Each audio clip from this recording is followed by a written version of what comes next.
Rights Act that now sits for consideration would further curtail the voting rights of citizens of Alabama, already restricted in the time period of voter registration. We would extend that delay so that fewer people were able to register to vote. But what disturbs me the most is a piece of legislation that is ironically called Freedom of Religion in Marriage Act. As a religious professional, I am offended and disturbed by the cynical manipulation of language that is in place in our House of Representatives today. This bill would in no way extend freedom. It has the effect only of allowing people who serve our government, who ostensibly serve every citizen in this state, to pick and choose who, in fact, they would serve. Jesus has a reputation for being a man of great compassion and mercy, but there are moments in the scripture where he has harsh words for some among us, and those moments, those harsh words are pointedly addressed towards those who use their position within the religious community in order to restrict access and privilege, in order to limit access and privilege for those who are not in the acceptable groups of society.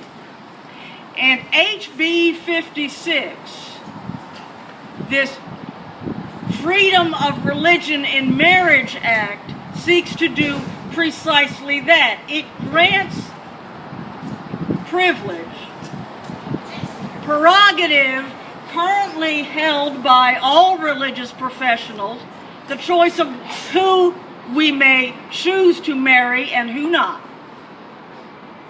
A privilege granted to us by the United States Constitution, and rightly so. No minister has ever been required to marry any couple.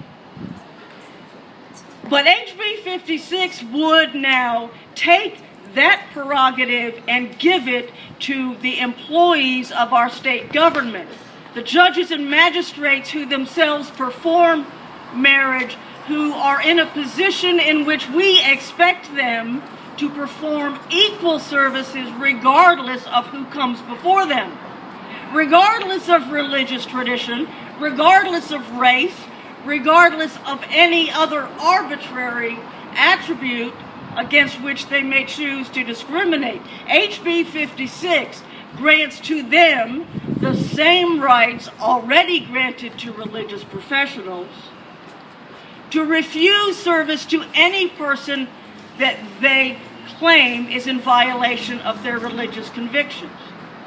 It doesn't specify that judges are not required to marry gay couples. We know that's what's intended, but it doesn't say that. As written, this bill allows judges to say, no, I will not marry you because one of you is white and one is black. No, I will not marry you because you have been married before and divorced, and that's against my religion. No, I will not marry you because you are too old to bear children, and therefore your marriage does not serve the religious purpose that I believe. HB 56 gives the legal right to discriminate without restriction, and then goes further to say that any religious organization, which would include hospitals, universities, any religious organization, is exempt from civil penalties based on such an action. Yes, there are laws that require businesses and public organizations to treat people equally. If I come to you and I am married, I have a right to expect that you will treat me as married, that the tax documents and the health insurance documents and all of the other administrative aspects of employment will be treated as though I am married.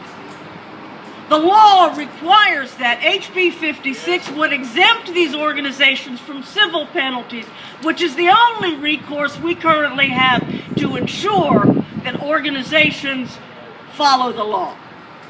It, in effect, exempts any religious organization or any person who can claim a religious belief from the consequences of openly defying the law and denying equal treatment to the citizens of Alabama. This is not religious freedom. This is an attempt to justify and legalize the oppression of anyone that is deemed unacceptable or inappropriate by those who hold positions of power. It is an affront to the religious principles that we hold dear. It is an affront to the morality on which the United States and the state of Alabama is founded. It is an affront to the humanity of every citizen of Alabama, and it must be stopped. All right. Thank you, Lynn.